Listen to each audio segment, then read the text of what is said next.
एक बार एक युवक गौतम बुद्ध के पास आया। वह बहुत परेशान था। उसने कहा, भगवान, मेरी मन में हमेशा काम वासना के विचार आते रहते हैं। मैं नहीं चाहता कि ऐसा हो, परंतु मैं उन्हें रोक नहीं पाता। मेरी ऊर्जा, मेरा समय सब व्यर्थ हो रहा है।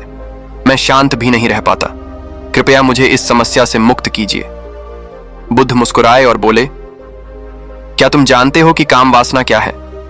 युवक बोला, अच्छी तरह तो नहीं, पर इतना जानता हूं कि यह बहुत बुरी चीज है। बुद्ध ने कहा, काम वासना बुरी नहीं है। यह तो मनुष्य की स्वाभाविक भावना है। जैसे किसी चीज की कमी महसूस होती है तो उसकी चाह पैदा होती है।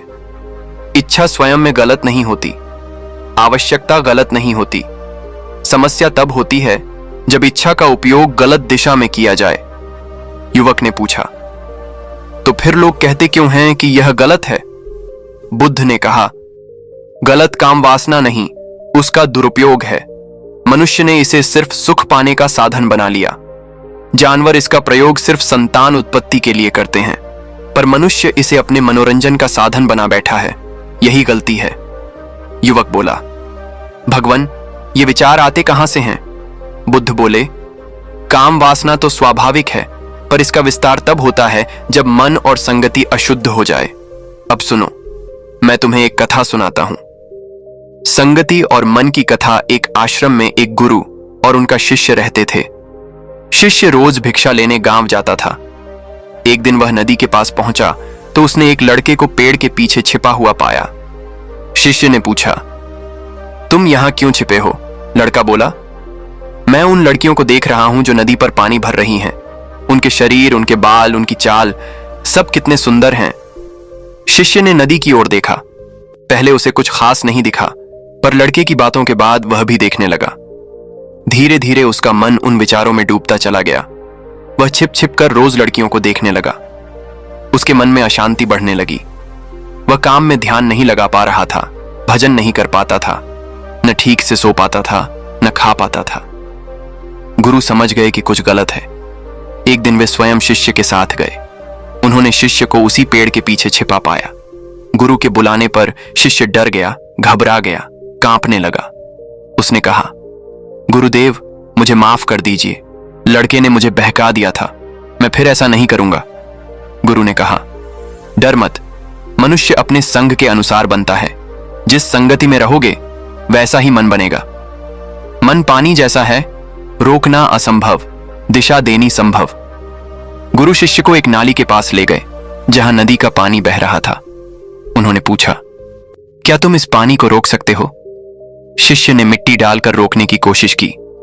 पानी कुछ देर रुका, फिर बह निकला। उसने पत्थर डाले, बड़े पत्थर डाले, पर पानी जहां रास्ता पाता वहीं से निकल जाता। गुरु बोले, देखो, पानी को रोकना असंभव है। मन भी ऐसा ही है। तुम काम वासना को रोकने की कोशिश करोगे तो वह और तेजी से तुम्हारे भीतर बहने लगेगी। इसे रोकना समाधान नहीं है, इसे सही दिशा देना समाधान है। फिर गुरु उसे नदी के उस स्थान पर ले गए जहां से पानी तालाब में जा रहा था। उन्होंने नाली बंद करवा दी। पानी रुक गया, लेकिन गुरु बोले, अगर हम पूरी तरह पानी रोक देंगे तो पेड़ पौधे सूख जाएंगे। ज्यादा पानी भी नुकसान देता है और कम पानी भी। जीवन संतुलन से चलता है। मन का संतुलन भी जरूरी है।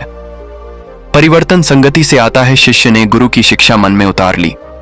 उसने अपना रास्ता बदल दिया, संगति बदल दी, विचार बदल दिए। अब वह साफ मन से भिक्षा लेने जाता। नदी पर वही लड़कियां थीं, पर अब उसके मन में सम्मान था, लालसा नहीं। उनमें से एक लड़की ने पानी पिलाया और उसके चरण छुए। शिष्य के चेहरे पर एक शांति उभर आई। पीछे खड़ा वही लड़का बोला, आज तो तुमने लड़कियों को सीधा दर्शन कर लिया। शिष्य मुस्कुराया और बोला, दूसरों को देखने में ही मत उलझो, स्वयं को देखो, अपने जीवन को बनाओ। किसी को पसंद करते हो तो उससे बात करो, शादी करो, पर छिप छिप कर जीवन बर्बाद मत करो। पहले खुद को संभालो, खुद को पहचानो। लड़का उसकी बातों से प्रेरित हुआ और अपने जीवन को नई दिशा देने लगा। बुद्ध की अंतिम शिक्षा कथा सुनाने के बाद बुद्ध युवक से बोले, जब मन में ऐसे विचार आए तो स्वयं को दोष मत दो। यह शरीर की स्वाभाविक ऊर्जा है।